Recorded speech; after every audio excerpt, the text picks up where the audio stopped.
Hey everyone, welcome to Birds of a Feather. Today we've got another flip on the fly. We've got part 2 of a sewing table that I'll link to in the description.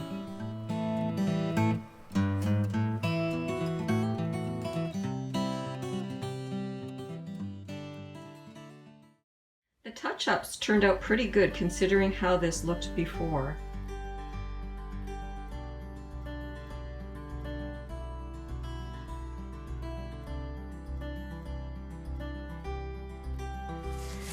I'm now ready to stencil, and I'm going to be using this beautiful pattern called Mudcloth from Dixie Belle, and also this stunning vintage color. So I'm just going to dip in, get the bristles coated, then I'm going to offload most of this so that it's dry. You don't want to be too wet because you will get bleed through, and especially on a wood like oak that has a lot of wood grain. So I'm just going to go ahead and tap it on, just pounce it.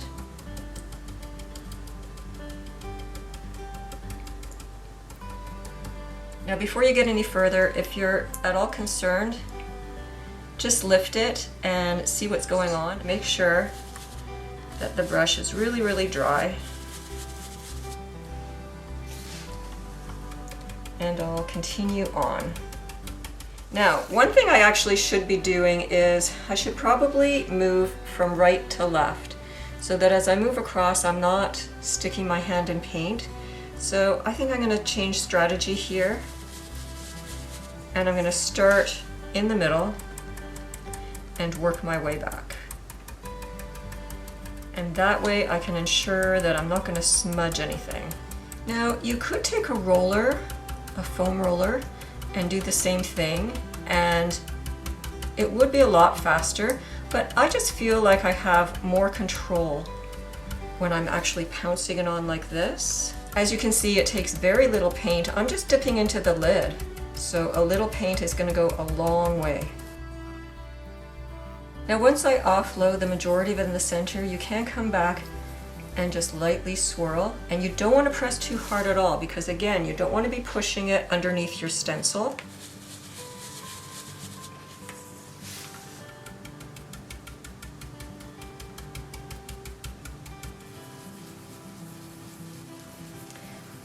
So when I'm swirling it, I'm just moving it into the edges. And again, my brush is barely wet, it's so dry.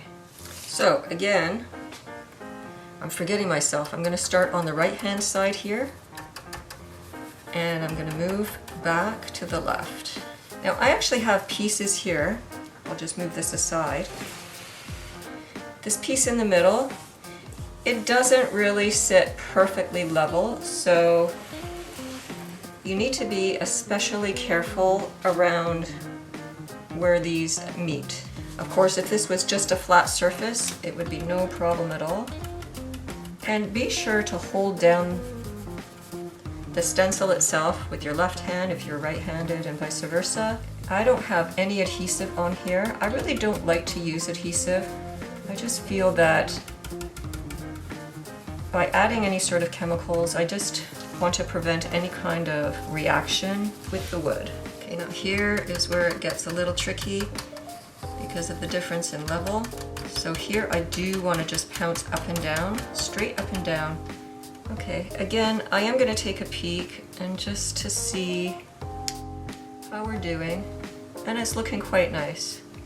Now, you are going to get some variances in color when you're doing this, so if you want, you can do 2 coats if you want a more solid color, but I kind of really like the look of some of the pattern being more faded than others. So I'll just reevaluate that when I'm done this first coat. You can always come back and do a second. Now what I would suggest though is if you are going to come back and do a second coat, you might want to just leave it to dry for 20 minutes and keep the stencil in place, because sometimes it can be a little difficult to reposition. So if you do think that you're going to want to do a second coat, just leave it, let it dry, and then come back and do it 20 minutes later. That's a great thing about Dixie Belle's chalk mineral paint is it dries in 15 to 20 minutes, so you can come back fairly quickly, take a break, and then do your second coat. Again, with a pattern like this, I do like to pounce it on just to offload most of the paint, try to get it into the center, and then just swirl it into the edges. And be sure you're holding your stencil really tightly so that it can't seep under. Now sometimes you can just go right back to where you've dabbed off the paint, and there's still plenty of wet paint on there. And you can just dip right back into that. Because you know you're going to have just very little,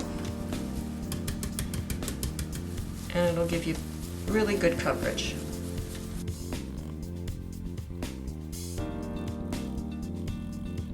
And again, this is where it can get tricky. Right where you've got changes in the level here between the pieces of this sewing cabinet. I think this vintage duck egg is going to look quite lovely against the color of this stain here. Again, I'm dipping back into the already wet paint.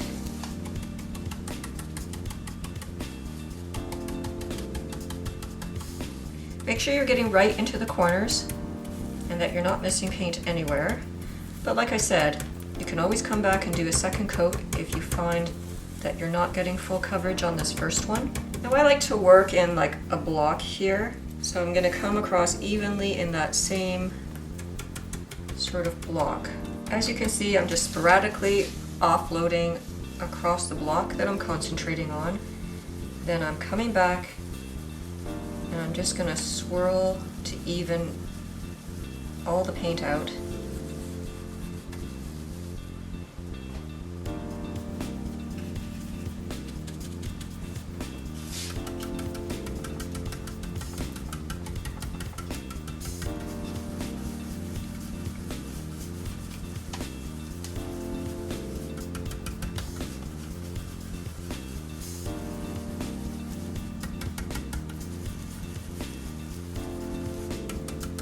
Now make sure that you've got good coverage within the block that you're working in before you move on.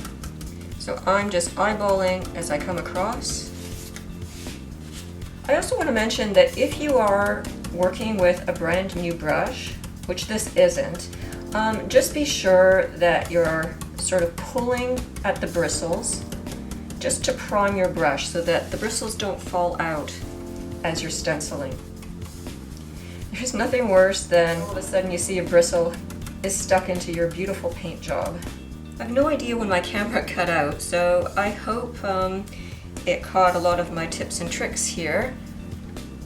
But I'm just going to lift this up and see how it's looking, and that way I can determine if I want to do another coat. And I actually think I'm really happy with how that's looking. So I'm going to go ahead and peel this right off.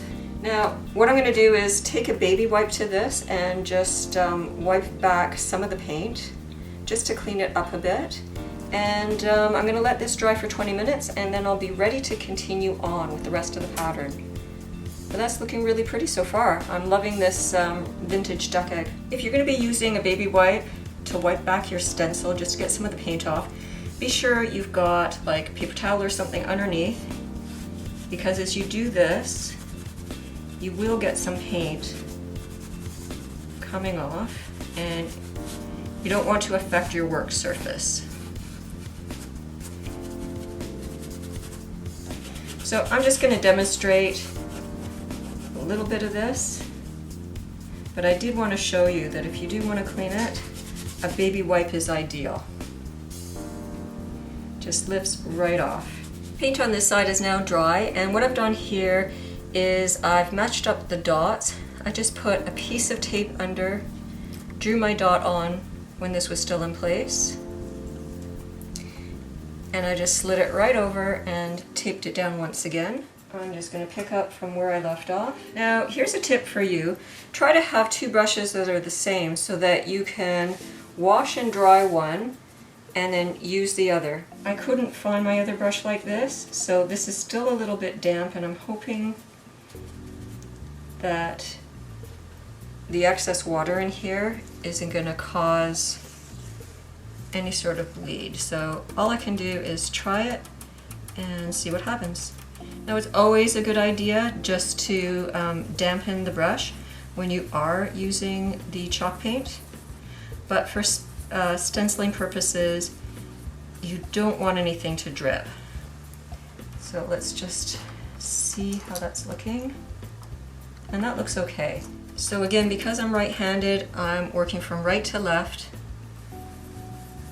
so that I hopefully don't get my other hand in paint and smudge areas that I don't necessarily want to. Now I just want to mention that I should have taped up these holes here, so I'm just going to be careful around that area that I don't accidentally get paint there, because that's not part of the pattern.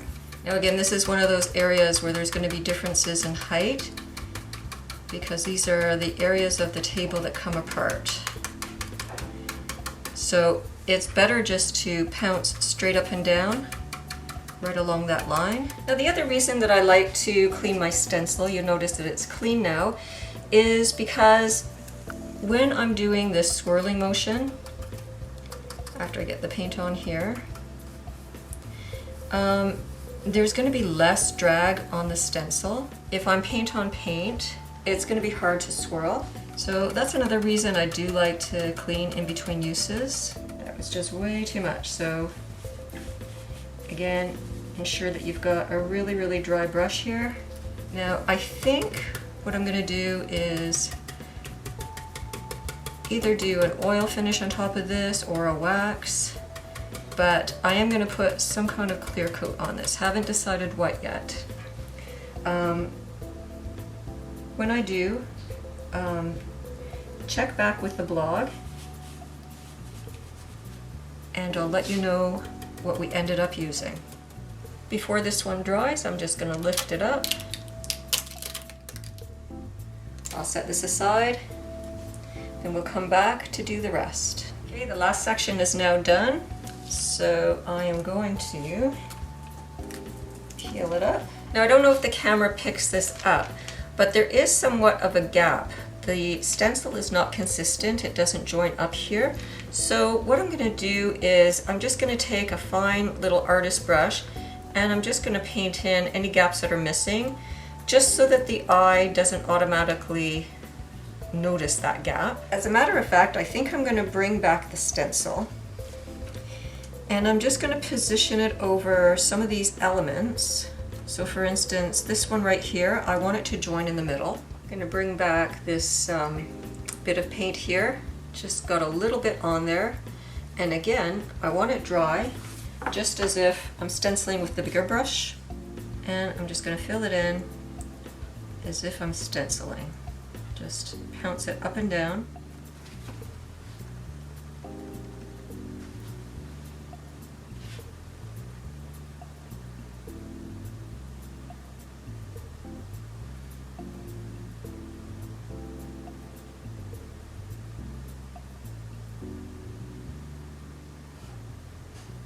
There. Now I'm going to move on to another one that I want to connect.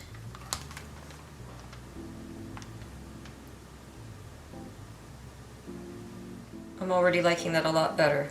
So that just sort of fills it in just enough so that your eye isn't drawn to that gap. And I'll just come down here, connect it right here. Okay, so I'm just going to continue that. The touch-ups are now done and you can't even see where that gap was. It's filled in pretty good to the eye. Now the only part left is just to peel back this last piece of tape, and you just want to take it slow so that you don't take any of the finish up with it. And there you go. That's looking good. You'd never believe the before and after.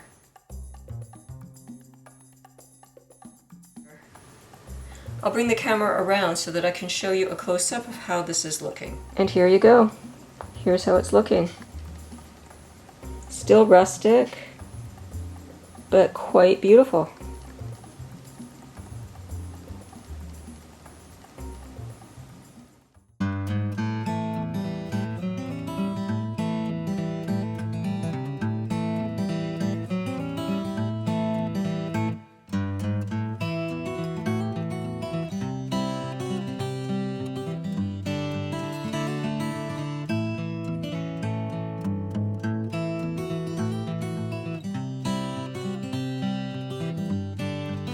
Thanks for watching. If you're interested in some of the products that we used, I'll leave links down in the description. Don't forget to subscribe.